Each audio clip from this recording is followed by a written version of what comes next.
सर्वसिद्धे ध्रुवमचलमणो वमं गतिं पथि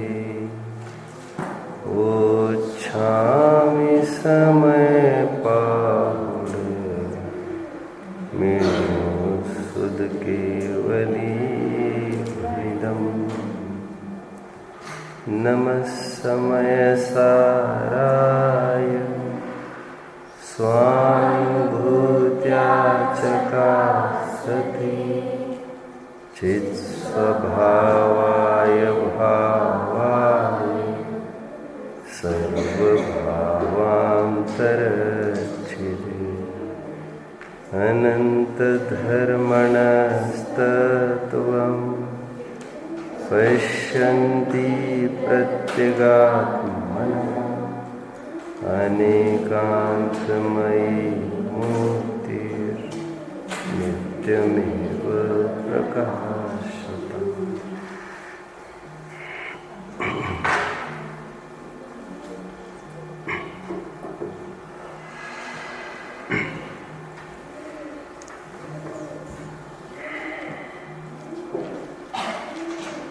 दिल का काम अलग प्रकार का होता है और दिमाग का काम अलग प्रकार का होता है।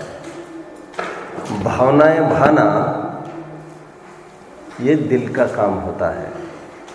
तर्क युक्ति से किसी भी बात को विचार करना ये दिमाग का काम हुआ करता है।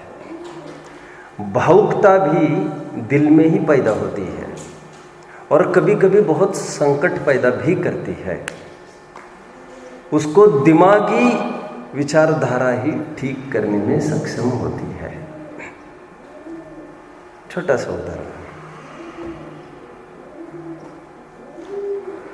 जब मैं बहुत छोटा था, शायद 1-2-3 साल की बात होगी, 1 ही की साल की बात होनी चाहिए, 1-2 की। तब कहते हैं मेरे पैर ऐसे थे, मस्तिष्क बीच में कुछ ऐसे था आपका विवेक और मस्तिष्क का, तो उसको थोड़ा सा कॉन्वर्सेशन हुआ था। यदि पढ़ते हो आप, मैंने लिखा वाला, तो उसमें आपको थोड़ा सा मिल सकता है ये चीज़ कि तो पैर मेरे बिल्कुल ऐसे थे, ऐसा कहते हैं। कुछ भी हो जाता है, हमको यकीन नहीं आता, हमको आज का परिणमन देखकर पूर्व के परिणमन का विश्वास तक नहीं होता। बहुत सारी बातें होती है, करत करत अभ्यास के सब बातें बदलती रहती है। बहुत सारे डॉक्टर किए इन्होंने, ऐसा सुनते हैं। तो फिर डॉक्टरों ने कुछ बात कही और उपाय के रूप में उन्होंने मसाज की बात कही। एक कोई तेल लेकर और फिर दोनों पैरों को एक हाथ में, एक पंजे में आना चाहिए और एक साथ दोनों की मालिश होनी चाहिए, कहते हैं ऐसा। फिर ताकत लगाना किसको अच्छा नहीं लगता। तो फिर पिताजी ने रोज मालिश चालू करी, 2 बार 3 बार 4 बार जितनी भी बार कहा था। तब कहते हैं मैं बहुत रोता था और तब माँ पास में आकर खड़ी रहती थी और वो कहती थी, दिल ये कहता था बस करो जी, बच्चा रोता है। दिमाग ये कहता था इसको लूला लंगड़ा नहीं देख सकते, थोड़ी देर के लिए रोना बर्दाश्त हो सकता है, जीवन भर के लिए रोना बर्दाश्त नहीं हो सकता। तर्क युक्ति को का भार वहन का काम, ये गुरुतर काम का निर्वाह दिमाग करता है। दिमाग, दिल भावनाएं बहा सकता है, गुनगुना सकता है, रम सकता है, जम सकता है, लेकिन रमने जमने के लिए सच्चा प्लेटफॉर्म, आपकी भावुकता की भी परीक्षा दिमाग रूपी हेड ऑफिस में ही सैंक्शन होकर आती है। तब जाकर दिल ने अपना किया हुआ काम सराहनीय माना जा सकता है। अब थोड़ा थोड़ा समझ रहे हैं। 2 शैलियाँ होती है, गद्य शैली होती है, एक पद्य शैली होती है। पद्य शैली में गुनगुनाना अच्छा लगता है, सुखकर लगता है, गाना अच्छा लगता है, सुनना भी अच्छा लगता है। दिल का काम है। दिल जब झूम उठता है तत्व ज्ञान से, हम कोई कालिदास के भी तो अनुयायी नहीं है जो हम ये बोले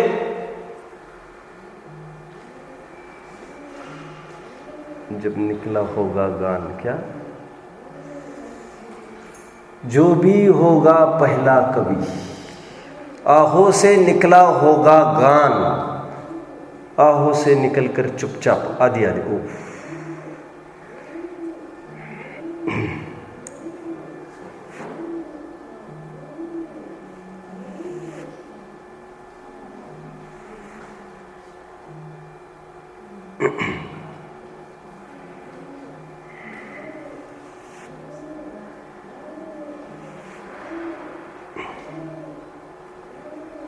बाहर के खून के धब्बे तो हटाए भी जा सकते हैं।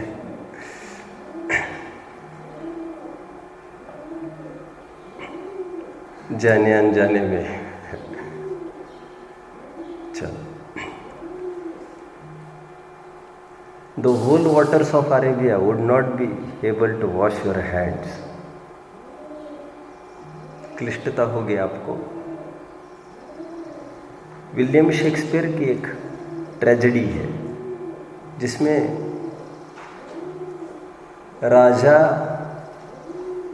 की रानी की प्रीति राजा के एक दोस्त के साथ हुई। कुछ भी हो सकता है, मोह के आवेश में कुछ भी होता है। लोग माँ बाप पुत्र पुत्री भी नहीं देखते हैं।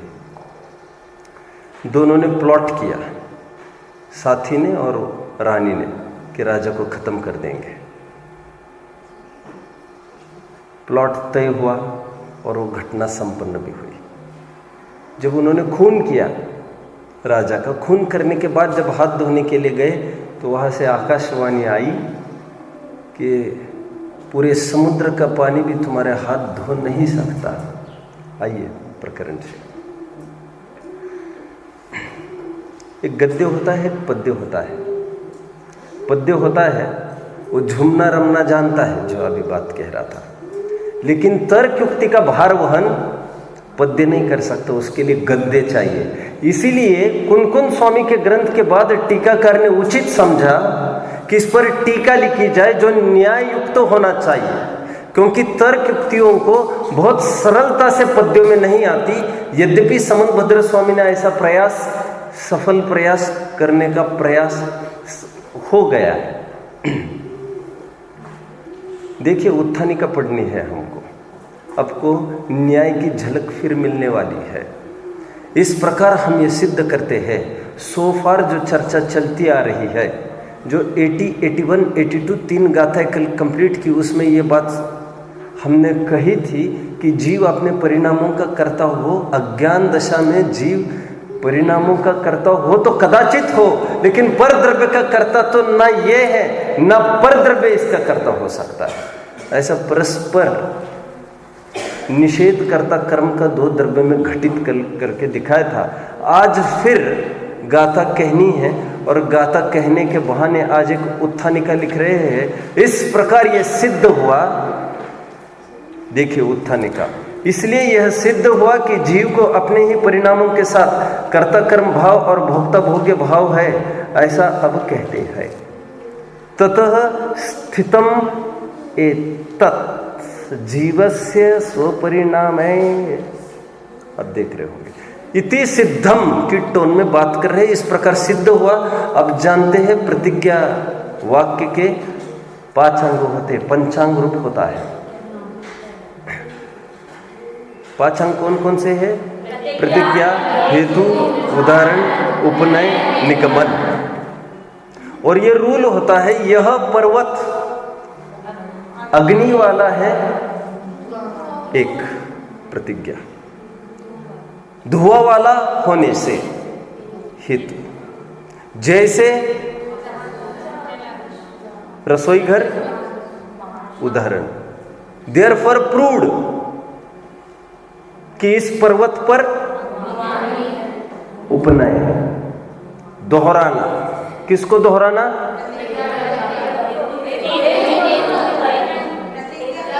सॉरी,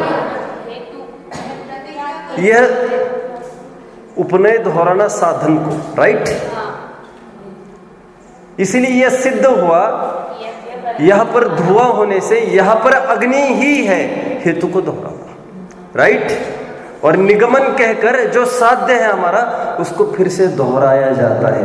ये न्याय की पुष्ट भाषा कहलाती है। न्यायालय का रूल्स होते हैं कुछ, जैसे वो पूछे आपको क्या आपका नाम गंगाराम है, तो यदि वो ये कहे कोर्ट में खड़ा आदमी, हाँ, कोर्ट उसको स्वीकार नहीं करता इस बात को।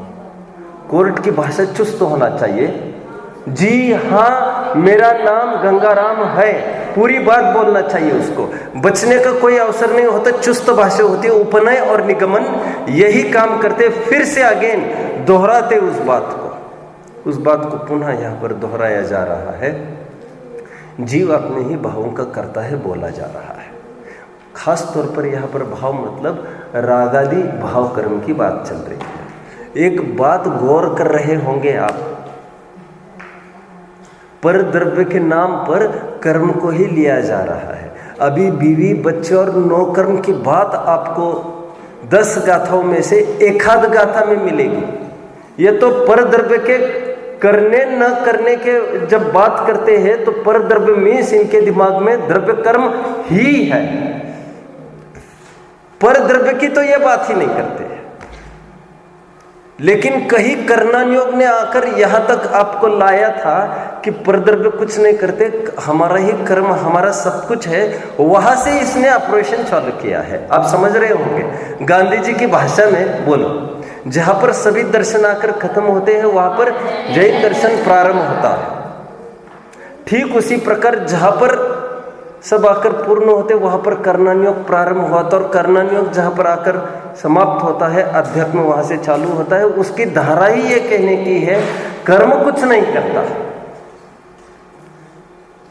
लोक में यह भाषा का प्रयोग नहीं हो सकता, कर्म कुछ नहीं करते, ये भाषा का प्रयोग लोक में नहीं होता, बल्कि बहुलता से लोक में जो उपदेशात्मक शैली हुआ करती है वो कर्म ही सब करते इसी अर्थ में हुआ करता है। और कर्म के कर्तृत्व की स्थापना इसलिए करते हैं क्योंकि ईश्वर अथवा कोई पर द्रव्य के कर्तृत्व का खंडन हमको करना है।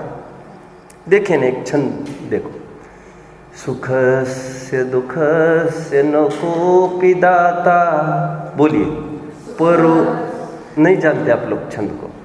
सुख से दुख से न कोपि दाता परो ददातीति कुबुद्धिरेशा। अर्थ तो सब समझ रहे होंगे। स्वकर्म अहम करोमीति वृथाभिमान। अंतिम लाइन, अभी की 3 लाइन में क्या कहा? कोई मुझे सुखी करता है दुखी करता है, ये फिजूल की मान्यता है। पर मुझे सुखी दुखी करता है, फिजूल की मान्यता है। अहम करोमीति वृथाभिमान, और मैंने कुछ किया उन्होंने कुछ मेरा किया, ये वृथा अभिमान है। स्वकर्म सूत्र ग्रथितो ही लोका। हमारे जैन शासन में 90% कथन पूरे इसी टोन का मिल सकता है। जब पर द्रव्य से आपको व्यावृत्त निवृत्त करना है बाह्य के स्त्री पुत्र भी बच्चों से, तो कर्म की फिलॉसफी को खड़ा किया जाता है। और टोडरमल जी का जो उदाहरण है सिंह वृत्ति और श्वान वृत्ति वाला जीवों में, तो वे भी ये कहते हैं सिंह वृत्ति वाले जीव क्या करते हैं, वे सामने वाले व्यक्ति को नहीं पकड़ते, वो किसको पकड़ते हैं, वे कर्म को पकड़ते हैं। ऐसी बात वहां पर कह रहे थे, आपके ख्याल में आ रही है? वे डंडा मारने वाले पर झपटते हैं उदाहरण में। तो वहां पर भी कर्म की ही बात टोडरमल जी कहना चाहते हैं। लेकिन यहां पर तो परद्रव्य के कर्तृत्व के खंडन में तो कर्म की बात करते, कर्म कि कर्म ने नहीं किया कुछ भी, कर्म ने नहीं किया कुछ भी जिसके आज तक स्थापना हो रही थी। कोर्ट का उदाहरण लेते, अभी बात कर रहे थे तो कोर्ट का ही एक उदाहरण खड़ा करते हैं। अभी वस्तु स्वरूप को प्रॉपरली समझना जरूरी है हमको। वस्तु स्वातंत्र्य ये जैन शासन के रीढ़ की हड्डी है। कोर्ट में 2 पार्टीज आकर खड़ी हुई, एक पार्टी का ये कहना है कि राग द्वेष को द्रव्य कर्म ने किया साहब। एक पार्टी का ये कहना है कि राग द्वेष को जीव ने किया। यदि आपको एक पर ही टिक लगाना है, सिलेक्शन करना है, कौन ताकतवर है ऐसा आप समझते हैं? नए विवक्षाओं में तो कुछ भी चलता है, जैन शासन में कुछ भी चलता है, बट इवन देन आपको एक पर टिक लगाने की बात कही तो आप किस पर टिक लगाएंगे, ऐसा मेरा प्रश्न है। द्रव्य कर्म ने भाव कर्म को किया कहेंगे कि जीव ने भाव कर्म को किया? आपको एक जगह टिक लगाना है, आप कहाँ लगाएंगे? नई विवक्षाओं तो सब सम्मत है, बट इवन देन हम कह रहे हैं। और क्या क्या कहा आपने? द्रव्य कर्म से भाव कर्म। और यदि आप द्रव्य कर्म से भाव कर्म होता कहते हैं, वो तो व्यवहार का कथन है, ये तो निश्चय का कथन है। अपने अपने अपराध को छिपाने के पीछे व्यवहार को हीरो बनाया, निश्चय को गौण करके। और भला ऐसा कहने में आपको लग रहा होगा हम दूध के धुले सिद्ध हो गए, लेकिन ऐसे में पर द्रव्य के हस्तक्षेप की महापत्ति चालू हो जाएगी उसी समय से। समझ में आता है? एक द्रव्य, वो द्रव्य आकर तुम में आकर घुस के कुछ आकर चला गया, ये तुम्हें बर्दाश्त है केवल इसीलिए कि राग आदि हमने नहीं किए, तो वस्तु स्वातंत्र्य का महासिद्धांत हमारा हमेशा हमेशा के लिए धराशायी हो जाएगा, कोलैप्स हो जाएगा। ये बहुत बड़ी रिस्क होगी। देखो लोक में आज भी ऐसा होता है, यदि किसी के घर बम RDX कुछ पाया जाए, AK-56 पाया जाए, समझ रहे हैं आप मेरी बात को? AK-56 क्यों कहा, समझ रहे हैं? एक अभिनेता सालों से चक्रे काटते काटते उसका झुरझुर के बाप मर गया, झुरझुर के माँ मर गई, पत्नी की क्या हालत हुई, बच्चे की क्या हालत हुई, ये तो वही जानता है। और तरसता था एक महीने में एक आध बार तो बात करने दिया करो हमारे घर वालों से। ठीक है, AK-56 पकड़ा गया था उसके घर पर किसी के यदि बम RDX कोई एक्सप्लोजिव मटेरियल पाया जाए, गन बंदूक वगैरह एम्यूनिशन, तो कोर्ट क्या करती है? आपको क्या कहना है? आपको कोर्ट तो उसको पकड़ेगी, आपका कहना है। यदि वो कोर्ट में ऐसा बोले, सब हमें नहीं पता ये कैसे आ गए, क्या आ गए, कोई आकर कहा पे भी कुछ भी छिपा के चला जाएगा, ऐसे कैसे चलेगा? कोर्ट इसको नहीं मानता। मैं कानून की भाषा आपको बता रहा हूं, कानून ये कहता है घर तुम्हारा, और दूसरा कोई आकर चला गया रखकर और तुम्हें पता ही नहीं चला, ये तो बहुत ही गजब हो गया। कहते जिसके घर में पाया जाए अपराधी उसी को माना जाता है, ये लोक का सीधा नियम है। समझ रहे बात को? और उसके पीछे हमारा एक विद्वान बहुमूल्य रत्न की आहुति दी है हमारी पूरी समाज ने। कौन? टोडरमल जी मारे गए। क्या था अपराध वैसे उनका? अपराध क्या था? कुछ नहीं तो बोल नहीं सकते कानून की भाषा में आप, फिर कुछ नहीं कह रहे आप। आपके घर में RDX पाया गया, AK-56 पाया गया, एक हीरो के घर, वो चक्रे सालों में फिजूल की नहीं काट रहा है, कह रहे तुम्हारे पास कैसे आ गया, तुम्हारे पास कैसे आ गया। वैसे ही कोई मिलने को आया एक बहुत बड़े अफसर को, आते आते तरकीब देखो, ट्रैप करने की तरकीब, आते आते बहुत बड़ा बैग लेके आए हो पैसे का, और बातों सामने वाले को तो पता नहीं चला ये काय का बैग लाए, वो अपने काम में था। 2-5 जन आए, सब कैसा है, क्या है, क्या है, ठीक है सब आते हैं हम। जैसे बाहर निकले छापामार डिपार्टमेंट आ गया, झड़ती ले लो, तो उसको पता नहीं चला झड़ती ले लो मतलब क्या, सामने बैग रखा है, वो ये नहीं बोल सकता कि उनकी बैग है। तुम्हें अकल चाहिए, तुम्हारा जितना भी एरिया है उतना ही एरिया तुम्हें रखना चाहिए जिस पर तुम्हारा 4 and वाइड प्रॉपर विजन हो, साइट में हो।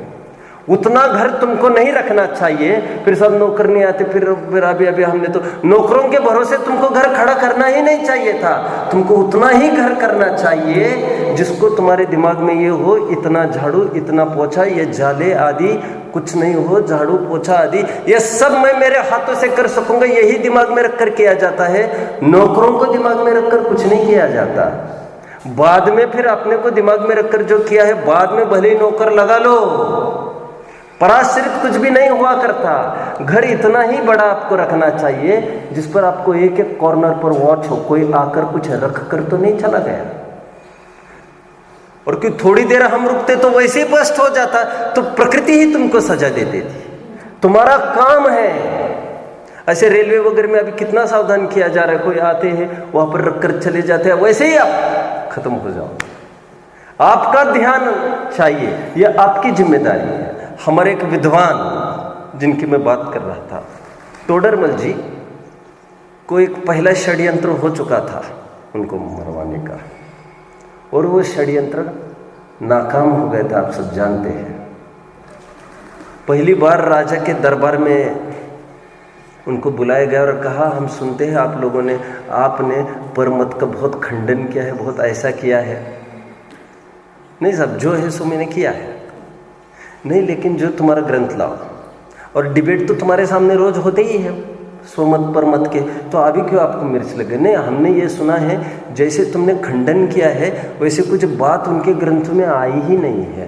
तुमने फिजूल अपने मन से उनका भी नाम लेकर, नाम मढ़कर कुछ कुछ छंद रचे हैं, और फिर तुमने उनका खंडन किया है जैनियों का सत्यता सिद्ध करने के लिए। फिर राजा ने प्रमाण के रूप में वे सब ग्रंथ मंगाए थे कोर्ट में। जैसे ये कह रहे हनुमान नाटक में ये लिखा है, मनुस्मृति में ये लिखा है, मनुस्मृति को पेश करो। और मनुस्मृति को अद्योपांत टटोला गया, उसमें वो छंद नहीं मिला। और सैकड़ों ग्रंथ जिनको उद्धृत किए जा रहे हैं बेहिचक पंडित जी साहब, वो एक भी आधार उनमें नहीं मिलेंगे आपको। टोडरमल जी ने फिर अपने घर पर जाकर कुछ कॉपीज थी, कुछ कॉपीज लेके आए और उसमें उन्होंने दिखाया कि हाँ ये इन लिपियों में है ये सब। तो फिर उनको कहा ठीक है, फिर इट्स ओके देन। अब जानते हो पंडित जी साहब की धाक, पंडित जी साहब ने जैसे मोक्ष मार्ग प्रकाशक लिखा, उन्होंने ये जरूरी समझा जिन ग्रंथों का आधार दे देकर ये खंडन करते हैं, हमारी कमजोरी को पकड़ा है इन्होंने, उन कमजोरी को ही साफ कर दो। कुछ कुछ अभी 100 वर्ष तक भी पढ़ाए जाते थे, वो हटा दिए गए ग्रंथों में से। वे छंद आपको अभी नहीं मिलेंगे। और कोई टोडरमल जी पर बार बार प्रश्न चिन्ह लगाने लग जाए। एक जन बार बार स्मारक में आते रहे, कटारिया जी एक बहुत शोध खोज वृत्ति के एक जीव हुए हैं। रतनलाल कटारिया, मिलापचंद कटारिया, लगभग 50 साल पहले ये बहुत गाढ़े विद्वान हुए हैं। हालांकि स्कूल नहीं पढ़े थे ये कुछ भी, लेकिन प्राकृत, संस्कृत सब पर, ज्योतिष, आयुर्वेद सब पर कमांड था इनका। तो ये स्मारक में आए 30-40 साल पहले और उन्होंने एक इच्छा व्यक्त करी कि मैंने सब ये पढ़ा है, टोडरमल जी जो आधार देते वो मूल ग्रंथ में कहीं मिलता ही नहीं है। नींव हिल गई उस दिन। किसकी? स्मारक की, स्मारक के आश्रित विद्वान की, विद्वान परंपरा की, तुम्हारी हमारी सबकी नींव हिल गई। लेकिन वही जीव 4-5 साल बाद आए, उन्होंने समाधान किया, अमुक अमुक लाइब्रेरी में मुझे ग्रंथ मिले हैं, उसमें सब आधार है। उसका कारण उन्होंने दिया, जो 250 वर्ष पहले के छपे हैं उसमें तो ये सब मिलता है, जो बाद में छपे हैं उसमें कुछ नहीं मिलता। टोडरमल जी बच गए थे। सेकंड टाइम उनकी जेब में एक शिवपिंडी रखी गई थी, आप सब जानते हैं। अब ये कहकर टोडरमल जी यहाँ पर ये नहीं कह सकते हमको क्या पता साहब हमारी जेब में किसने क्या रखा है। जहां पर पाया जाए उसी को अपराधी माना जाता है, ये कोर्ट का रूल है। भाव कर्म का आपके प्रदेश में पाया जाए, भला हम ये कैसे माने? उसने प्रदेश को, अपनी मर्यादा को लांघकर तुम में घुसकर किया और तुम कुछ नहीं कर पाए। कोई नहीं मानता इस बात को, कोई नहीं मानता। नेक्स्ट और एक एग्जाम्पल लेते हैं। फिर कोर्ट को खड़ा करो आप, कोर्ट की ही भाषा चल रही है, कोर्ट को खड़ा करते हैं। एक आरोपी को बुलाया गया, उसको ये कहा तुमने खून किया है पर्टिकुलर आदमी का, पूछा,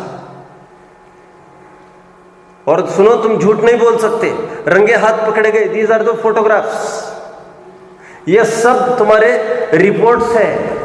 उसने कहा साहब मैं ये कब कह रहा हूं कि मैंने नहीं किया, मैं तो बराबर ये कहता हूँ, इसके आधार की आवश्यकता ही नहीं थी। अब एक भी फोटो नहीं बनाते तब भी मैं तो ये बोल ही देता कि ये सब मैंने ही किया है। लेकिन तुरंत बोलता है लेकिन इसमें मेरी क्या गलती है, मुझे तो साहब ऊपर से ऑर्डर आया था। I mean, उसको कहते हैं सुपारी मिली थी मुझे, आप समझ रहे हैं लोग, मुझे ऊपर से एक कॉन्ट्रैक्ट मिला था, सुपारी मिली थी, तो मेरी क्या गलती है, वो तो उन्होंने कहा, तो हम क्या करते हैं, हमने ठोक दिया। फिर सुनो सुनो, कोर्ट ये कहता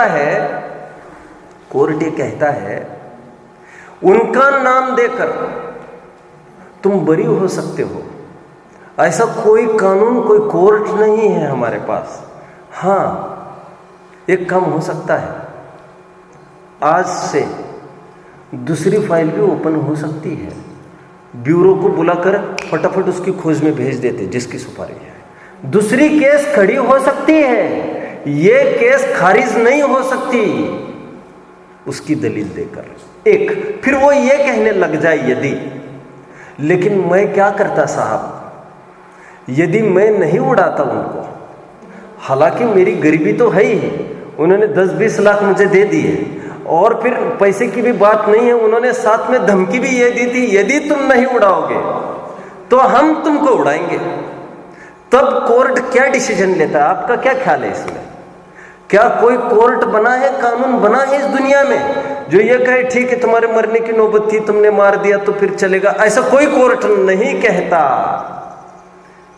और वो कहते नहीं साहब उनका प्रेशर था, तो गवर्नमेंट एक ही बात कहता है, कोर्ट एक ही बात कहेगा, प्रेशर होगा उनका। हमारी जो केस चलेगी वो 1 इंच की केस है बस, समझ में आता है? जो ट्रिगर पर उंगली थी, ट्रिगर पर जो इतनी की इतनी तुमने हिलाई, आधा इंच, उसके पूरे करता तुम हो, तुम नहीं साहब, फिर वे नहीं तो हमको मार डालते। हाँ ना, हम यही कह रहे हैं, यदि हम तुमको नहीं मारते हैं अभी, फिर कोर्ट हमको मारेगा, फिर हमको तुम्हें मारना जरूरी है अभी। पुरुषार्थ सिद्धि उपाय का रूल आप जानते होंगे।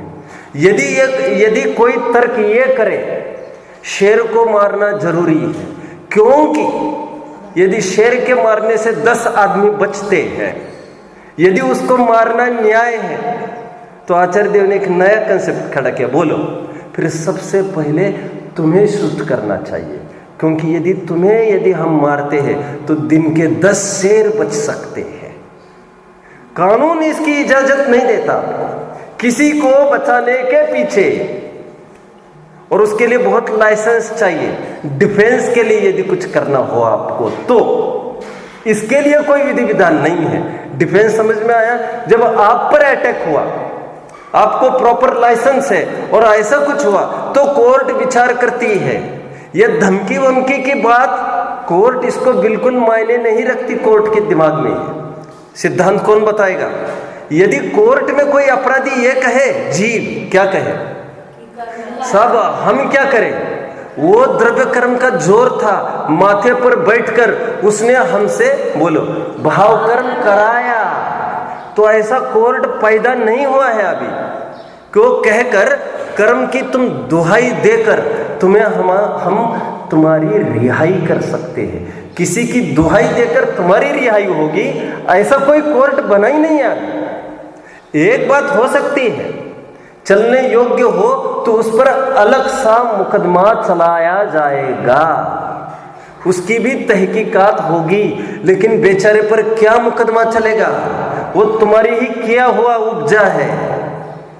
आप सब फॉलो कर रहे होंगे। इस प्रकार ये सिद्ध हुआ अपने परिणामों का कर्ता जीव ही है। एक बात और विचारने है, यहाँ पर सर्वव्यापक बात करेंगे, उदाहरण से बहुत अच्छे फलित होगी बात। वैसे मैं टीका और गाथा की ओर बढ़ लेता हूँ। जो आचार्य देव ने टीका में उदाहरण दिया है उससे बहुत अच्छे से बात फलित होने वाली है। आइए गाथा पढ़ते हैं हम 83 नंबर की गाथा। आइए। निश्चयनय सेवम आदा अपान में वही करेगी वेद यदि पुणोतम चेव जान अत्ताद्वत्ताणम्। यहाँ पर नए का प्रयोग किया आज आचार्य देव ने, और इस प्रकार कहकर ऐसा लग रहा है प्रकरण को अभी समेट रहे हैं। आज 83rd गाथा है, वहाँ तक एक सेट बोला जाएगा और शायद इनकी भावना ये होगी कल अलग फ्लो की बात करेंगे, क्योंकि ये बात समझ में आ रही ना। यह राग आग दहे सदा तातई कहकर निगमन डालकर इसीलिए कहकर यह बात फलित हुई कि अभी कुछ कंक्लूड होने जा रहा है, पूरा होने वाला, और ग्रंथ पूरा होने जा रहा था। उसी प्रकार 83rd गाथा है, ये कंप्लीशन की गाथा है, अभी तक के प्रकरण को कंप्लीट करेगी। कल शायद नया प्रकरण चलेगा। यहाँ पर ये कह रहे निश्चय नए से, आज नए की बात करते हैं। निश्चय नए से यह बात फलित हुई कि जीव अपने परिणामों का करता है। लेकिन परिणाम मतलब आज तक का फ्लो क्या था, कल तक का परिणाम मीन्स भाव कर्म की बात थी। भाव कर्म उदाहरण को बहुत तसल्ली से आप पढ़ते हैं, बहुत ताकत चाहिए उदाहरण को देखने में, तो आपको यह बात फलित होगी। आज एक दो नई बातें कही जा रही है। आज एक उदाहरण देते हैं, देखिए क्या उदाहरण दिया उन्होंने। समुद्र है, समुद्र तरंगित होता है, कभी निस्तरंग रहता है। ऐसी दो हालतों में वो समुद्र पाया जाता है, उत्तरंग निस्तरंग। इन दो बातों को समझना, दो शब्दों को। क्या कहा? उत समझते हो ना? व्हाट इज उत? उत इज टू पावर डालने के लिए उत शब्द का प्रयोग किया जाता है। जैसे उत्तेजना, जैसे उदासीन। व्हाट इज उदासीन? उत आसीन, भली भांति प्रकृष्ट रूप से आसीन होना, अपने आत्म स्वभाव में स्थित होना। ये उत उपसर्ग क्या कहना चाहिए, एग्जैगरेशन के लिए हुआ करता है, एम्फेसिस कहते हैं उसको, थोड़ी पावर बढ़ाने के लिए होता है। उत्तरंग और निस्तरंग का उदाहरण देकर बात कर रहे हैं। एक समुद्र है, अब कल्पना करो समुद्र के किनारे आप खड़े हो, आप दो हालतें उसकी देखते जा रहे हो, उत्तरंग और निस्तरंग। हालांकि निस्तरंग कहना पराश्रित कथन लग रहा है हमको, नास्तिकपरक कथन लग रहा है, जबकि शांत और अशांत ऐसा भी कह सकते थे आचार्य देव। कितने जन समझ रहे हैं? शांत और अशांत कह सकते थे, लेकिन ऐसा न कहकर वे उत्तरंग और निस्तरंग कह रहे हैं। कषाय का होना और कषाय का न होने की बात करते हैं। कितने जन फॉलो कर रहे हैं मुझे? ऐसा क्यों कहते हैं? क्योंकि कषाय का न होना कषाय पूर्वक ही होता है। यह सहजता में जो निर्वाण को प्राप्त होते हैं वो संसार पूर्वक ही हुआ करते हैं। इसलिए मुक्त यह शब्द ही नास्तिकपरक है बाबा।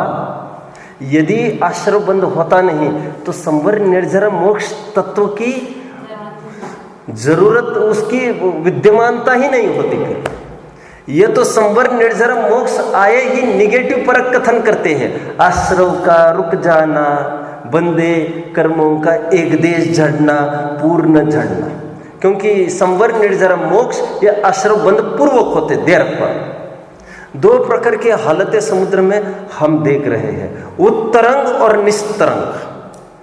यदि कोई पूछे इसका कारण क्या है, पहले तो यह बात समझ लीजिए यह सत्यार्थ है।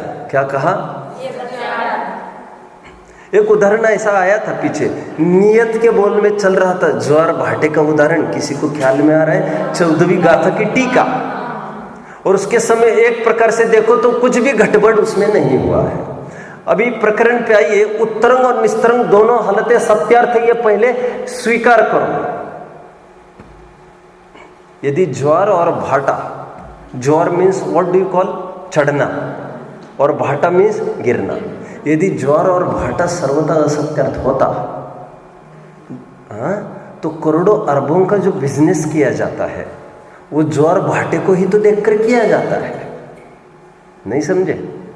जब ज्वार होने को होता है तो सी लेवल एक जगह का बढ़ जाता है, तो तब वहां पर सैकड़ों जहाजें लाकर खड़ी की जाती है, और ज्वार हुआ, हाइट पर पहुंचा, वो सभी जहाजें छोड़ दी जाती है, वो हजारों किलोमीटर बिना फ्यूल के ही चल जाती है, और लाखों रुपए का लाभ वो दिनों में कर लेते हैं गवर्नमेंट। यदि ज्वार असत्यार्थ होता तो फिर यह लाभ काय का? यदि भाटा असत्यार्थ होता, कुछ लोग ताक लगाए बैठे हैं ज्वार का और कुछ लोग राह देख रहे हैं भाटे का, वे कौन है? गोताखोर। यू कैन कॉल मछुआरे ऑल्सो। गोताखोर तो राह देख रहे हैं। आज जब डेप्थ में चला जाएगा तब इनका पीक टाइम होता है, डुबकियां लगा लगा कर लेके आते हैं। असत्यार्थ सर्वथा नहीं है, उत्तरंग और निस्तरंग सत्यार्थ है। पहले इस बात को स्वीकार करो। राग आदि संसार है और उसका अभाव भी है। उत्तरंग निस्तरंग यदि असत्यार्थ होता, मछलियां भी क्या करती जानते? बड़ी बड़ी मछलियां होती, उत्तरंग जब लहरें चलती है ना बहुत, उत्तरंग के काल में यदि उनको इस दिशा में बढ़ना है और लहरें इस दिशा में हो तो बहुत अपोज करती है, उनको बहुत ताकत लगती है, तो आपको एक भी मछली ऊपर नहीं दिखेगी। निस्तरंग के काल में सभी मछलियां ऊपर दिखती है, उत्तरंग के काल में मछली ऊपर नहीं दिखती।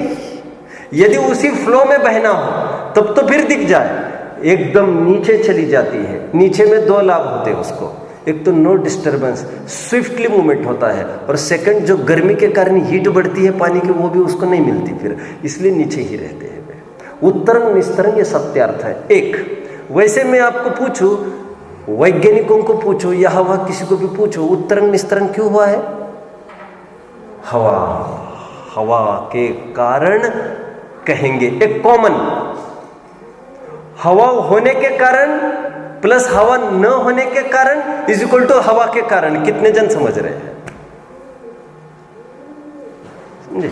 अस्थि परक और नास्ति परक को भी कभी कभी कारण रूप कहा जाता है, अभाव रूप कारण। अब आज आपका प्रवचन कैसे हो गया? उनके कारण। उनके कारण मतलब उनके नहीं आने के कारण। उत्तरंग निस्तरंग का अर्थ मैं बता रहा हूं। उत्तरंग निस्तरंग का यदि रीजन आपको पूछो तो फर्स्ट ग्लांस में दुनिया यही भाषा करती है, हवा थी इसलिए उत्तरंग हुआ, निस्तरंग, और हवा नहीं थी इसलिए निस्तरंग हुआ। एक बहुत बड़ी बात इसमें देखने आ रही है, इसमें निस्तरंग का उदाहरण लिया। मैं कह रहा हूं ना, टीका में दो नई बातें हैं। एक बात तो यह है, आज तक उत्तरंग की बात कर रहे थे, कषाय का उत्पन्न होना। आज पहली बार टीका में निस्तरंग की भी बात की है, कषाय के मिटने की भी बात की है इन्होंने। तो वैसे जनरली पूछो किसी को, क्रोध क्यों पैदा हुआ और क्रोध क्यों मिटा, तो उसके पास क्या उत्तर होता है उसका? वो कहते हैं सुनो साहब, एक मिनट, वो कौन सी प्रकृति? हाँ, क्रोध नामक। तो वो कहता है क्रोध नामक प्रकृति का उदय होता है तब वो प्रकट होती है, और जब अनुदय होगा तो वो शांत हो जाएगा। उसकी परिभाषा पूरी पराश्रित है। आचार्य देव उदाहरण की तरफ फिर ध्यान आकर्षित करते हुए कहते हैं, जिनका ये कहना है हवा का होना उत्तरंग में, हवा का न होना निस्तरंग में कारण है, वे कहते हैं लेकिन हवा तो आदि मध्य अंत में किसी भी प्रकार उत्तरंग अवस्था में व्याप्त बिल्कुल भी नहीं है, तो उसको कारण क्यों कहा जा रहा है? कह रहे दोनों हालतों में यह पाया जा रहा है, उत्तरंग हालत में भी एक समुद्र ही आदि मध्य अंत रूप से अंतर्व्यापक है। उत्तरंग अवस्था में वो समुद्र ही व्यापक है, और निस्तरंग हालत में भी आदि मध्य अंत मतलब सर्व रूप से व्यापक वो समुद्र ही है। निष्कर्ष पर वे आते हैं, ये तो हो गए उदाहरण। निष्कर्ष पर वे पहुंचते हैं, ठीक उसी प्रकार कोई बताएगा? उत्तरंग और निस्तरंग ये दो तरंगे, एक उत्तरंग और निस्तरंग ऐसी दो हालतें उत्तरों के लिए कह रहे संसार, और निस्तरीयों के लिए कह रहे हैं असंसार कहो, निस्संसार कहो, बहुत अच्छे भाषा में कहना हो तो मुक्त अवस्था भी कह सकते हैं। कहते जिनका यह कहना है कि कर्म संसार और मोक्ष का कारण है, कर्म का होना और न होना, कहते कर्म तो अंतर्व्यापक होकर जीव में कुछ भी नहीं करता, बल्कि यह परिणमति सकर्ता और अंतर्व्यापक होकर जीव ही संसार दशा में अंतर्व्यापक हुआ है और जीव ही मोक्ष दशा में अंतर्व्यापक हुआ है। इसलिए हम नक्की करते हैं कि व्यापक व्याप्य संबंध अथवा व्याप्य व्यापक संबंध हवा का पानी में नहीं है, हवा का उत्तरंग निस्तरंग हालत में न होकर उस समुद्र का ही, पानी का ही उत्तरंग निस्तरंग हालत में व्याप्य व्यापक संबंध है। उसी प्रकार सिद्धांत में समझना, कर्म का संसार और निस्संसार हालत में व्याप्य व्यापक संबंध न होकर जीव का ही संसार और निस्संसार हालत में व्याप्य व्यापक संबंध होने से जीव ही उनका करता है। कंक्लूडेड। आधी टीका हुई। अभी और एक क्या बात कहना चाहते वो बात करते हैं, बोलिए। हाँ, अंतर्व्यापक तो एक ही बात है, कर्म व्यापता है क्या? दो द्रव्य स्वतंत्र इकाइयां है, सब वस्तु स्वतंत्र है, एक द्रव्य दूसरे द्रव्य में घुस सकता है क्या? घुसना इज व्यापना, दैट्स ऑल। जब घुसता नहीं एक द्रव्य दूसरे द्रव्य में तो व्याप्ता कैसे कह रहे हैं? प्रत्येक द्रव्य अपने अनंत धर्मों का ही चुंबन करता है, कोई द्रव्य किसी द्रव्य को अड़ता नहीं, स्पर्श करता नहीं।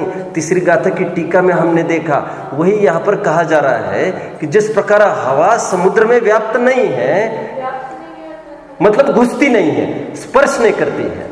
व्याप्त तो पर्याय में द्रव्य होता है, द्रव्य।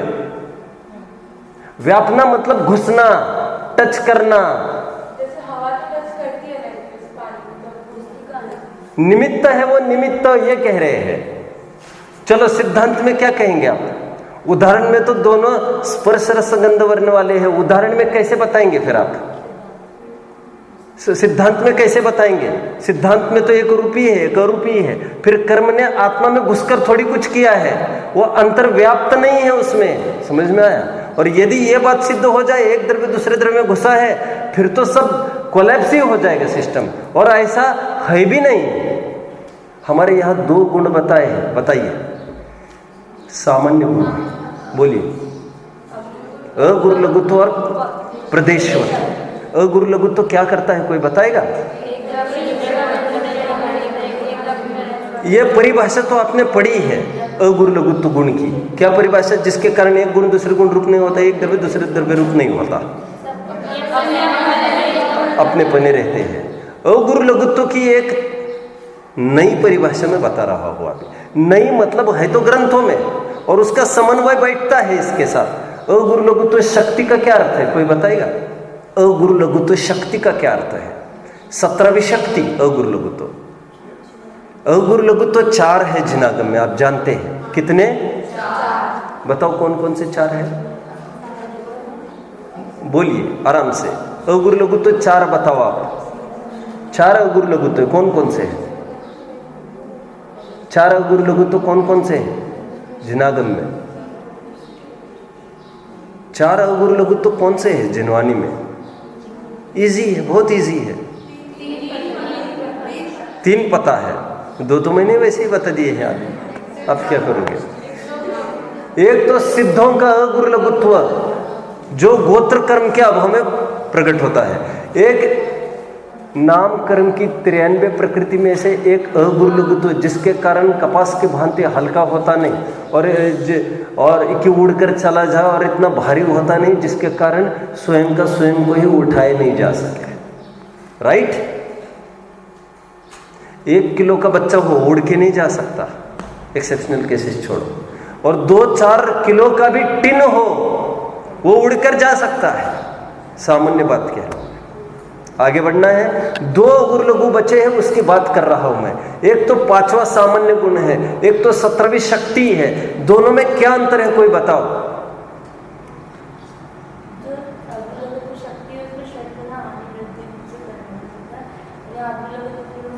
और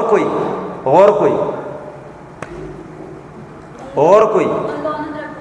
सुनिए, अगुरु लघुत्व नाम का 5वां गुण, अगुरु लघुत्व नाम की 17वीं शक्ति, प्रेजेंटेशन अलग अलग प्रकार से हुआ है।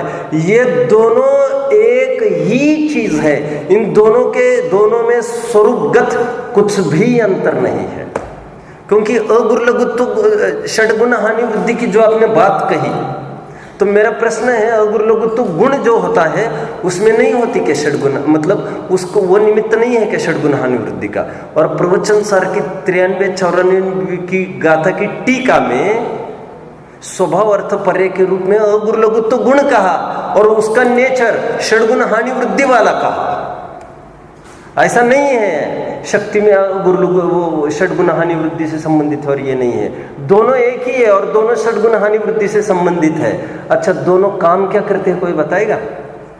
काम क्या करते हैं? शक्ति का स्वरूप क्या लिखा है वहां पर, अच्छे से बोलोगे?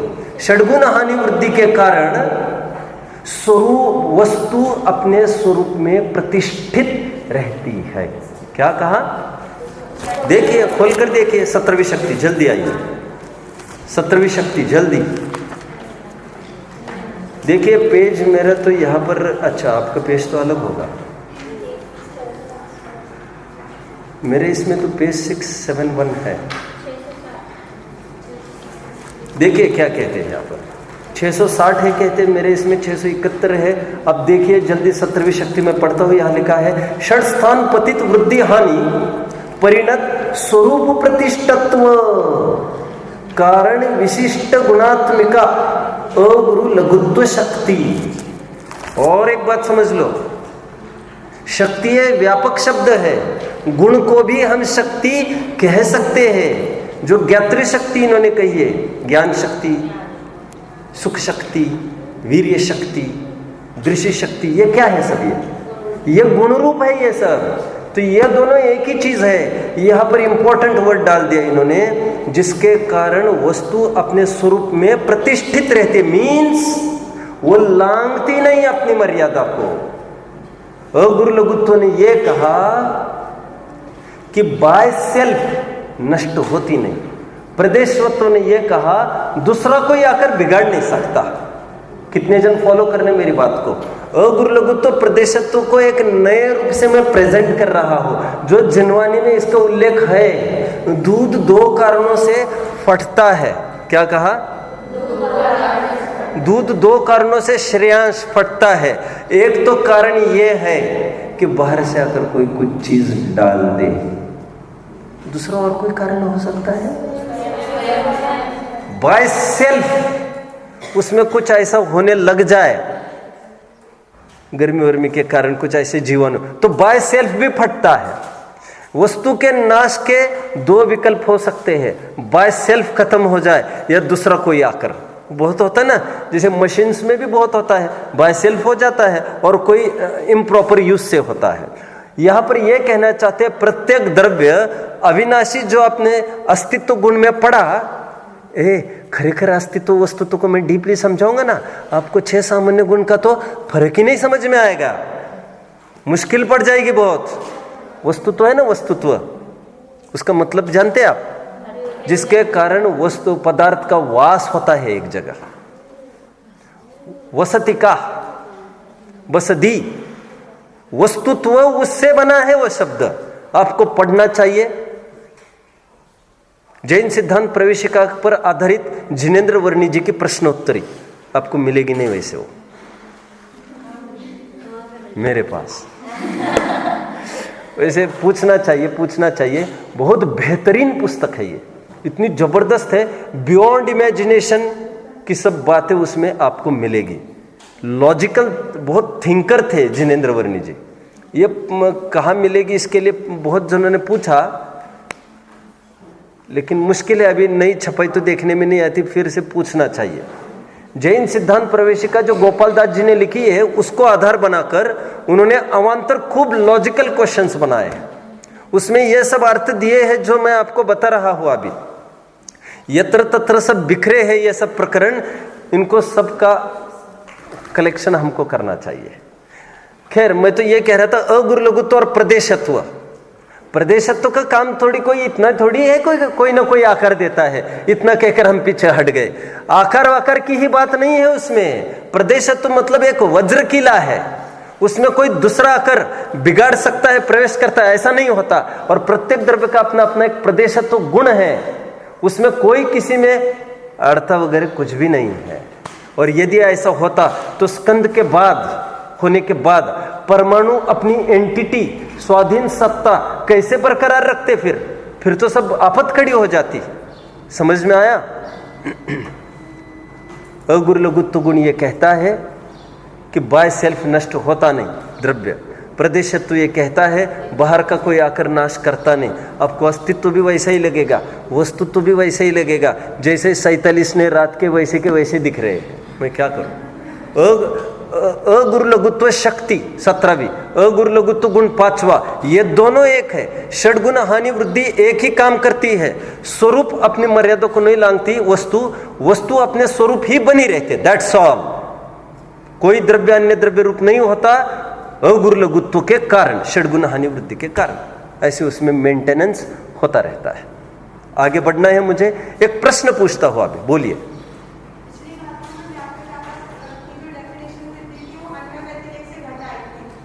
अरे वो और पीछे वो पीछे नहीं, और पीछे।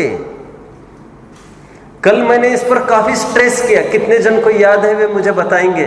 मैं ये कह रहा था देखो कैसे तरकीब से गले इन्होंने बात उतार दी, क्योंकि उनको कर्ता कर्म घटित करने के लिए व्याप्य व्यापक बताना था, जरूरी था। तो व्याप्य व्यापक संबंध तरकीब से तो उन्होंने पहले द्रव्य कर्म और भाव कर्म घटित करके दिखाया, फिर आसानी से यह बात गले उतार दी। और जिसमें व्याप्ति होती है, व्याप्य व्यापक संबंध होता है, उसमें कर्ता कर्म होता है। और 80, 81, 82 कल की गाथा में ऐसी बात नहीं थी, व्याप्य व्यापक कल ही। तो इस पर स्ट्रेस कल हो चुका है, अभी तो प्रकरण कंटिन्यूटी में चल रहा है। आज कोई ट्विस्ट थोड़ी हुआ है। समझ में आ रहा है? बोलिए। कल बोला था, राइट। अच्छा, आप ये बता रहे याद है, और किसी को याद है? ये कल बात का खुलासा हुआ था, किसी को याद है? हाथ ऊपर आना जरूरी है। आपको भी याद तो होना चाहिए वैसे। अभी याद आया? अरे आपसे ऐसी बात। चलो ठीक है, लिसन नाउ, लिसन। एक आदमी कमरे में बहुत शांति से बैठा है, चुप्पी से। आपको मैं पूछूं, वो आदमी जो शांत बैठे हैं वो क्यों बैठे हैं? तो आप क्या उत्तर देंगे इसमें? जैसे जनरली क्या उत्तर देंगे? राइट। ये क्या प्रश्न पूछ रहे हैं आप? उल जलूल क्या? नहीं, मेरे आनंद का कारण आपको पकड़ में आने वाला है आगे। क्या आपने ऐसा बोला कि कोई गाली नहीं दे रहा इसलिए शांत बैठे हैं? जब शांत बैठने में आप स्वाश्रित कथन करते हैं, तब क्रोध होने में आप पागलपन क्यों करते हो? फिर आपने एक सॉलिड आंसर दिया, जो मेरा काम निकल आया उसमें झटके में ही। वो शांत क्यों बैठे हैं? तो ये कोई कारण है, उनका नेचर है ये। तो क्या माइंड तो अपना है, शांत है, तो ऐसा थोड़ी कहेंगे कोई गाली नहीं दे रहा ना इसलिए शांत है। और गाली देने से यदि क्रोध आता है तो इसको भी स्वीकार करना चाहिए, जबकि तुम इस पार्ट को तो स्वीकार नहीं करते। सिद्धांत बोलो जल्दी। निस्तरंग क्यों है समुद्र? तो शायद अभी हम बोल भी जाए अभी फ्लो में, क्योंकि लेकिन हवा नहीं है ऐसा कैसे बोले? क्योंकि समुद्र तो बाय नेचर ही गंभीर कहा जाता है। कारण में आप जब उछलने लग जाए तब तो हवा का कारण कह सकते हैं। फिर फोरकास्ट तुरंत आने लगता है, आज यहाँ बहर पड़ेगा, आज ये होगा, क्योंकि आज तो कारण इसमें दिया, कारण उसमें क्यों नहीं दिया? उसमें नेचर क्यों बोला आपने? जब ये नेचर है तो ये भी आपका नेचर है। ध्यान रखना, एक इंपॉर्टेंट बात इसमें यह आई, उत्तरंग और निस्तरंग कहकर विकारी और अविकारी दोनों पर्याय की आज पहली दफे बात की है आचार्य ने। आज तक निर्मल पर्याय की बात नहीं कर रहे थे, ये कितने जन फॉलो कर रहे हैं। और कर्म के उदय की ही बात कर रहे थे, कर्म के न उदय के न होने के अर्थात उपशम क्षय की बात नहीं कर रहे थे। मतलब हमें निर्वाण में भी कर्म के क्षय के मोहताज नहीं है हमारा निर्वाण, और ना ही बंध हमारा कर्म के उदय के कारण होता है। संयमेवादा, प्रवचन सार की 16वीं गाथा पढ़ी होगी आप लोगों ने? नहीं पढ़ी। उसमें दिया है जो भगवान को केवल ज्ञान की प्राप्ति हुई वो स्वयं भूता से हुई है, अपने अभिन्न षटकारकों से हुई है। जो निर्मल पर्याय हुई, निर्मल पर्याय में केवल ज्ञान की प्राप्ति हुई, उसमें संगनन मत बोलो, उसमें और काल मत बोलो, तो अभिन्न, अपने अभिन्न षटकारकों से हुई। 16वीं गाथा प्रवचन सार ये कहती है निर्मल पर्याय अपने अभिन्न षटकारक से होती है, और वही पंचास्तिकाय संग्रह की 62वीं गाथा, 62वीं गाथा ये कहती है, उसकी टीका ये कहती है जो मलिन पर्याय, विकारी पर्याय उत्पन्न हुई आत्मा में, वो अपने अपने अभिन्न षटकारक से हुई है। वाह रे वाह, नियम एक तरफा थोड़ी लगता है ऐसा। अब समझे, नियम दो तरफा लगेगा, फिर दो तरफा। दो भाइयों का बंटवारा हुआ, दो भाइयों का बंटवारा हुआ। बंटवारा मतलब क्या होता है? वैसे अलग अलग होना क्या होता है? मैं अच्छे से पूछूं तो उनका बिजनेस अलग हो गया, एक उनका चौका अलग हो गया, 2, 3, फिर घर में ना 4 कमरे थे, फिर 2 तुम 2 हम ले लेते हैं, एक और क्या होगा, और जो बीच में दरवाजा है ना, दरवाजा, उस पे अभी आएगी दीवार, और दीवार थोड़ी देर के लिए यदि झगड़ा इसमें चले, पैसा कौन देगा? तेरे को गरज है तो बांध ले, यदि कोई कहे तो सब गरज तुमको नहीं है क्या? यदि लेकिन फिर तत्कालिक ये डिसीजन हो जाए, ठीक है तब तक दरवाजा ही बना रहेगा, लेकिन सुन बच्चे, लैच इसी तरफ से लगेगी, उस तरफ से नहीं लगेगी, तो भैया ये कौन बर्दाश्त करेगा? मतलब तुम जब चाहे हमारे घर में घुस जाओ और हम नहीं घुस सकते, तो यह कोई बर्दाश्त नहीं कर सकता। हमारे ऊपर कोई दादागिरी ना करे, और हम तो किसी पर भी कभी भी दादागिरी कर सकते हैं, यह तो विरुद्ध बात हो गई। देखो साहब, कोई हमको जस्टिफिकेशन मांगेगा तो हम बर्दाश्त नहीं करेंगे, कोई हमको सफाई मांगे, ये कैसे वो कैसे, हमने, अच्छा तुम सबसे मांग सकते हो, तुमसे कोई नहीं मांग सकता, तो तुम एक तरफा, दो तरफा नियम बनाओ, भले कोई भी बनाओ, उसमें हमें आपत्ति नहीं है, और शायद तुम वही बनाओगे, ना कोई हमको टोके ना हम किसी को टोके, क्योंकि दूसरा तो तुम्हारे माथे दूसरे को क्यों चढ़ने देना चाहेगा? समझ में आया क्या कहा मैंने? तो नियम खुलेगा तो दो तरफा दोनों का खुलेगा। फिर तो तुम कहते हो शांत रहने का कारण गुस्सा नहीं है, तो फिर ये तुमने इतनी बड़ी बात कैसे बोल दी कि गुस्सा जो पैदा हुआ वो गाली के कारण हुआ? समझ में आता है? तो श्रेय तो देना है तो नो कर्म को ही दोनों तरफ देना चाहिए था, जो कि तुम देते नहीं हो, और ऐसा है भी नहीं। एक इंपॉर्टेंट बात इस टीका का ये पार्ट था, अभी दूसरा पार्ट ये था, और जो जीव खुशी होने के लिए दूसरों की गालियां बंद कराने का ही प्रयास करते हैं, उनको कभी भी सफलता नहीं होती। इससे हमको समझना चाहिए। ओके, दोनों का झगड़ा चल रहा है, मान के चलो दोनों का झगड़ा चल रहा है। मैंने एक को ही आकर ये कहा, ये भैया मत झगड़ो, उसको मत बोलो, तुम कुछ मत बोलो, मैं एक को ही बताता जा रहा हूं, और उसी को अलग करके मैंने कहा भैया मत मत मत मत करो, तुम कुछ मत बोलो, तुम कुछ मत बोलो। सब निपटने के बाद वो हम पर चढ़ बैठता है आदमी, वो ये कहता है, वो हम पर ये कहता है तुम हामी को बोल रहे, उनको तो कुछ बोल नहीं रहे हो। न्याय ये कहता है बच्चे दुखी तुम हो और हम उसको क्यों समझाए? एक बात, तुम्हारी खोपड़ी ऐसी कैसी घूम गई है, तुम कहते सब उसको समझाओ, उसको, अरे जो दुखी है उसको समझाया जाता है। न्याय ये बोलता है तकलीफ, यू आर अंडर गोइंग तकलीफ, ऑपरेशन तुम्हारा होना चाहिए, तुम जैन शासन में आओ। जैन शासन ऐसा ही कहता है, उसको चुप करेंगे तो तुम्हें तुम्हारा दुख खत्म होगा, तुम बाहर हो, बाहर जैन मत से। और सुन, और एक बात कहता हूं, तुम्हें मैंने इसलिए समझाया क्योंकि वो तुमको एक देता ना, तुम्हारी बत्ती से बाहर निकल आती। तेरी औकात कुछ है नहीं, बच्चे तो लगा है उसके पीछे, मैं तुमको दूसरी भाषा में समझा रहा हूँ ये, और तीसरी भाषा में समझाऊँ क्योंकि तुम मुझे मेरे अपने लगते हो, मैं इसलिए तुम्हें समझाऊंगा। मैं उनको क्यों समझाऊं जिनसे मुझे कोई मतलब ही नहीं? मुझे तो तुम्हारे सुखी होने की पड़ी है, वाह रे वाह, गुस्सा तुम करोगे और अब तुम हमसे यह चाहते हो, क्या चाहते हो? साहब उनको समझाओ, यदि समझाना तो हम तुमको कह रहे गुस्सा मत कर। अरे तुम एक बार तो उसको समझाओ, गाली मत दो। दुनिया के खोपड़ी में ये बात नहीं आती। ये वस्तु स्वातंत्र्य की धारा चल रही है। जब यह कर्कश चलता है तो तुम्हारी सभी भ्रांत कल्पनाओं को चकनाचूर होएगी सब इसके बीच में। उस पे कुछ करके यहां पर कुछ होगा, यह मान्यता ही बेकार है। प्रश्न पूछूं कुछ? प्रश्न पूछूं कुछ? आपको प्रश्न पूछूं कुछ? आपको मैं प्रश्न पूछूं कुछ? शायद आपकी तैयारी नहीं है। आपको कुछ पूछूं? पूछो। यदि मुझे यहां पर जख्म हो जाए बहुत बड़ी, तो मुझे मोटा बैंडेज बांधना चाहिए कि पतला बांधना चाहिए? नीति क्या कहती? बोलो मत बीच में। नीति क्या कहती है आपकी? मोटे पतले का सवाल बाद में सेटल करेंगे। जहां दिक्कत है इलाज वहां होती है। नहीं तो फिर इसका क्या करना? आपने तो कुछ बोला ही नहीं साहब। फिर उतार दे इसको, उतार दे, अभी बांध दिए तो। अरे तुम बांधो, तुम उतारो, तुम तुम्हारी जानो, तुम यहां की बात करो हमसे।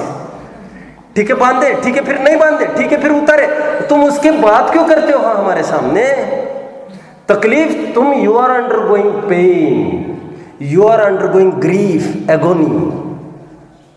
बच्ची ने एक बार बहुत अच्छी पोएम, उसको लिखने की आदत है, और एक अच्छी पोएम उसने रियली अच्छी पोएम लिखकर मुझे दिखाई।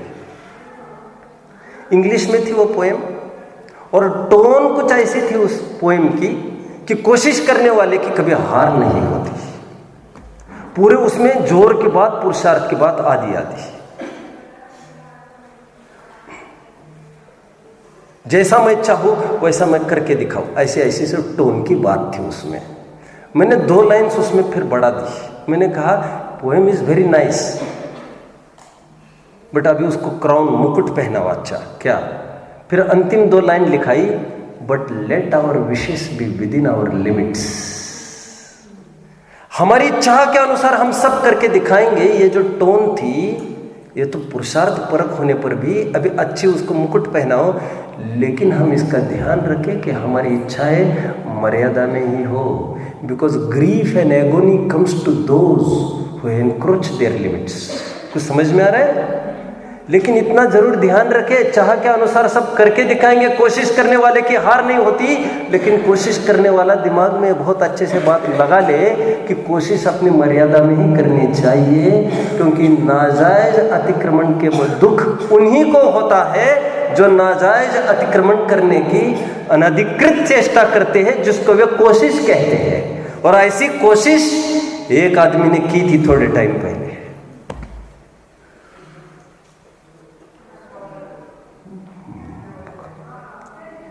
ब्रह्मदत्त चक्रवर्ती। ब्रह्मदत्त चक्रवर्ती नरक में क्यों गए जानते हैं आप? ये 6 खंड तो हो गए, अब मैं क्या करूं, अब मैं क्या करूं, बहुत सताता है लोगों को। तो उसकी निगाह चली गई वो उस 6 खंड पर, बाहर के द्वीप के। आप समझ गए बात को? ऐसा भी हो सकता है। अति परिग्रह अपराध है। गए कहां तक आकर खड़े हैं हम? यहां पर पहली बार जीव ही अपनी मलिन पर्याय का कर्ता कह रहे, निर्मल पर्याय का भी कर्ता कह रहे हैं। दूसरी बात इंपॉर्टेंट आज यहाँ पर आई है, आने वाली थी, उसको हम कल लेंगे। अभी कल ये 83 का कुछ पार्ट, 84 एंड 85, ये 85 तक कल कंप्लीट हो जाएगा। इसी तेज रफ्तार से हमको बढ़ना है। मेरा भाव है 100 के कम तो नहीं रहेंगे अपन, 100 या ऐसा कहीं अपन पहुंच जाएंगे। बोलिए। क्योंकि कषाय प्रकट है, कषाय प्रकट है, हम कषाय कहते। तो फिर अकषाय वहां की टोन में बात कर रहे हैं। अकषाय कर्म के उदय से कषाय हुई, तो फिर कषाय का विलोम अकषाय कर दिया इन्होंने। तो फिर कह रहे कषाय के नहीं होने से अकषाय, उत्तरंग और निस्तरंग, संसार और निस्संसार, ऐसा बोल रहे हैं। नहीं लिया, क्योंकि शांत अनादि से प्रसिद्ध प्रचलित नहीं है। फिर उल्टा घुमाना पड़ता ना बात को। आप विचार करो थोड़ा, क्योंकि अशांति तो वैसे प्रकट है हमने, प्रकट परे में है। अब फिर वो दिखाते समय फिर उसका विलोम फिर और कैसे बनाते, नहीं समझे? कषाय और उसका विलोम अकषाय बनाना है उनको, दैट्स ऑल। कषाय का होना और न होने की बात करनी है, अशांति होने और न होने की बात करनी है उनको। वो शांत पॉजिटिव नहीं कहना चाहते, समझो ना बात को। इसलिए तो मैं ये कह रहा था, संवर निर्जरा मोक्ष आश्रम बंद पूर्वक होते हैं, इसलिए ये ऐसी बात करते हैं। संसार का निकल कर चला जाना, ऐसी बात करते हैं। अनादि से यदि मोक्ष होता और फिर कषाय करता तब तो फिर ऐसा बोलते। ये मैं तो जो अक्षर ने लिखा है उसको खोलने का प्रयास करो। कितने जन मुझे फॉलो कर रहे हैं? आप भी विचार करो। मैंने बीच में वैसे इस पर फोकस किया है एक आध मिनट, फिर से इसको विचार करो, विचार करो, विचार करो, विचार करो, विचार करो।